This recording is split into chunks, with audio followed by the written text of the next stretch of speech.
Assalamualaikum warahmatullahi wabarakatuh. Di sini saya akan menjelaskan tentang pengertian dari hidrosfer.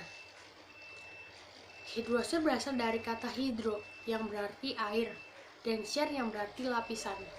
Dengan demikian dapat dikatakan bahwa hidrosfer merupakan tubuh air atau lapisan yang menyelimuti bumi, baik yang berbentuk cair atau sumber kehidupan utama bagi manusia. Tidak ada manusia yang tidak bisa hidup tanpa air. Hampir 3/4 permukaan bumi tertutup oleh air, baik air yang berada di dalam darat maupun air yang berada di bumi kita. Lapisan air menutupi permukaan bumi yang kita sebut hidrosfer. Lapisan air tersebut danau, rawa, awan, maupun air. Dengan bantuan sinar matahari, air selalu mengalami siklus sehingga jumlahnya di bumi relatif tetap ada. Ilmu yang mengaji perairan disebut hidrologi. Hidrologi mempunyai beberapa cabang ilmu yaitu sebagai berikut. Potamologi, yaitu ilmu yang mempelajari air yang mengalir di permukaan tanah. Limnologi, yaitu ilmu yang mempelajari tentang air yang mengenang di permukaan tanah atau danau. Geohidrologi, yaitu ilmu yang mempelajari tentang air yang terdapat di bawah tanah. Kriologi, yaitu ilmu yang mempelajari tentang salju dan es. Hidromologi, yaitu ilmu yang mempelajari faktor-faktor meteorologi yang berpengaruh terhadap kondisi hidrologi. Siklus hidrologi. Air yang ada di bumi mempunyai jumlah yang relatif tetap dan mempunyai mengalami siklus yang disebut siklus air. Perubahan air di dalam bumi hanya terdapat pada sifat, bentuk, dan persabarannya. Air akan selalu mengalami perputaran dan perubahan bentuk selama siklus hidrologi berlangsung. Air mengalami gerakan perubahan wujud secara berkelanjutan. Perubahan ini meliputi wujud air, gas, dan padat. Siklus air terdapat dengan bantuan penyinaran matahari. Siklus pendek. Radiasi matahari dan angin menyebabkan air laut mengalami penguapan kemudian menjadi kondensasi dan berbentuk titik-titik yang disebut awan. Awan yang jenuh turun sebagai air dan di permukaan air laut. Siklus ini disebut dengan siklus air pendek. Siklus air pendek, kemudian terjadi kondensasi yang berbentuk awan. Awan tertiup angin dan terbawa ke daratan, kemudian terjadi hujan di daratan. Sebagian air hujan akan meresap ke dalam tanah, mengalir ke permukaan, dan akhirnya menuju ke laut.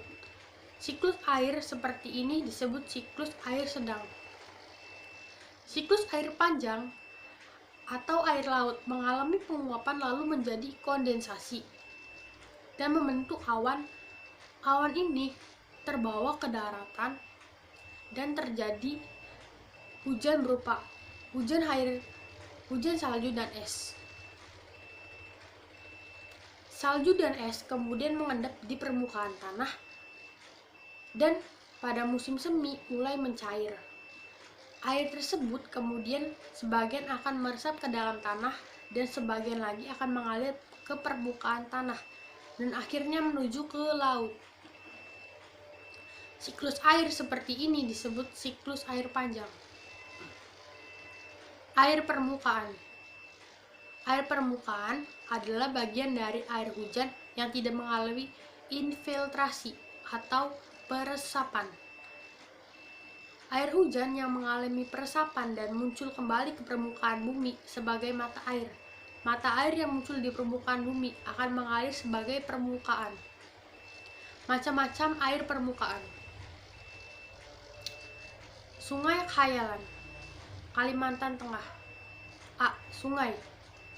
Sungai adalah air tawar yang mengalir dari sumbernya di daratan menuju dan bermuara di lautan, danau, atau sungai lain yang lebih besar. Aliran sungai merupakan aliran yang bersumber dari 3 jenis lapisan, yaitu Sungai Kayalan atau Kalimantan Tengah. Sungai adalah air tawar yang mengalir dari sumbernya di daratan, menuju dan bermuara di laut, danau, atau sungai lain yang lebih besar. Aliran sungai merupakan aliran yang bersumber dari 3 jenis limpasan, yaitu limpasan yang berasal dari hujan, limpasan dari anak-anak sungai, dan limpasan dari air tanah. Pada umumnya, sungai bermuara sampai ke laut atau danau. Tetapi ada pula sungai-sungai yang muaranya tidak dapat mencapai laut, banyak terdapat di daerah gurun yang amat kering. Di Australia, sungai jenis ini disebut creek down, dan di Arab disebut wadi. Pada saat hujan, palung-palung sungai ini berisi air, tetapi bila lama hujan tidak ada, sungai ini hanya berupa palung-palung yang kering. Air hujan yang mengalir tidak dapat mencapai laut karena banyak meresap ke dalam tanah dan kering. Dan ada pula yang habis menguap kembali ke atmosfer. Ada berbagai bentuk atau tipe sungai, yaitu sungai konsekuen lateral, yakni sungai yang arah alirannya menuju lereng-lereng asli yang ada di permukaan bumi, seperti dome, block mountain, atau daratan yang baru terangkat. Sungai konsekuen atau liquidinal, yakni sungai yang alirannya sejajar dengan aniklidal sebagai puncak gelombang pegunungan. Sungai subsekuen, yakni sebuah sungai yang terjadi jika ada sebuah sungai konsekuen lateral terjadi erosi mundur, yang akhirnya akan sampai ke puncak lerengnya, sehingga sungai tersebut akan mengadakan erosi sesampingnya dan memperluas lembahnya. Akibatnya akan timbul aliran baru yang mengikuti arah strike atau arah patahan. Ada berbagai pola aliran sungai. Sungai paralel adalah pola aliran yang terdapat pada suatu daerah yang luas dan miring sekali, sehingga gradien dan sungai itu besar dan sungainya dapat mengambil jalan ke tempat yang terendah dengan arah yang kurang lebih lurus.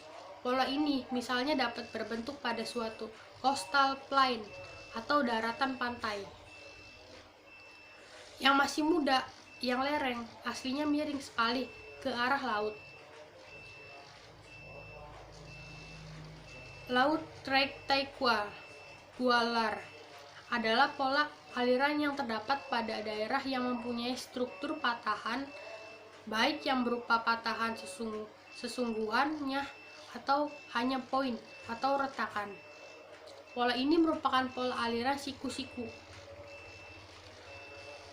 Agulite adalah pola aliran yang tidak berbentuk sudut siku-siku tetapi lebih kecil atau lebih besar dari 90 derajat. Di sini masih kelihatan bahwa sungai-sungai masih mengikuti garis-garis patahan.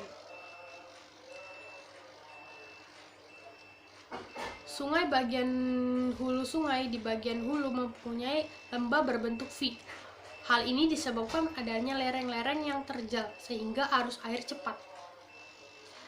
Akibat erosi vertikal berjalan cepat, di daerah ini belum terjadi sedimentasi sehingga di daerah ini masih jernih.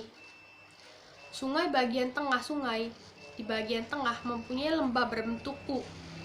Di bagian ini erosi vertikal mulai mengecil dan erosi melebar horizontal menjadi lebih besar. Sedimentasi sudah mulai terjadi namun materialnya masih agak besar dan sudah menjadi aliran sungai yang berkelok atau meander.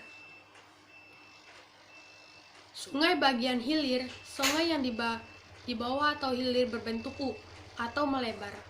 Gejala erosi vertikal sudah tidak ada, namun erosi horizontal masih dapat berlangsung. Ciri profil sungai di daerah hilir di antara lain meander, endapan berupa material halus, sering berbentuk delta, dan sering terdapat tanggul alam. Danau.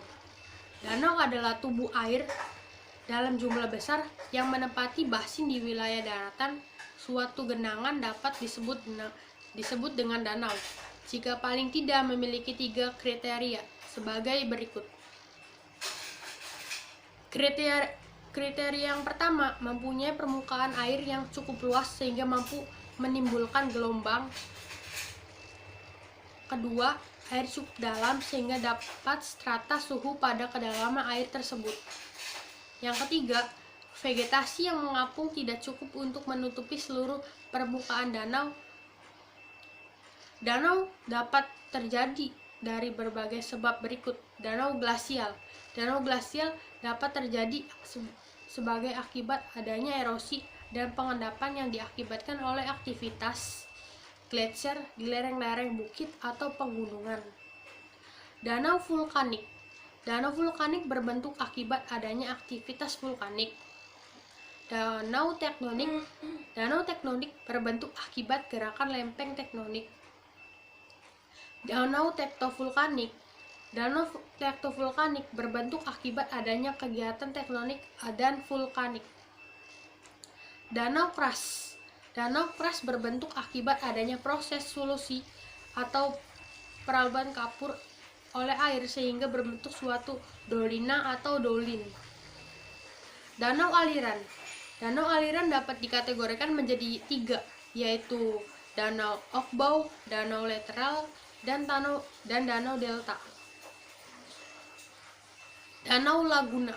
Danau laguna terjadi akibat kombinasi kerja antara angin dan ombak yang menyebabkan terjadinya angin, tanggul-tanggul pasir di sepanjang pantai dan kemudian berbentuk suatu laguna. Danau buatan waduk. Danau buatan terjadi akibat adanya pembentukan sungai yang dilakukan oleh manusia. Sekian dari saya.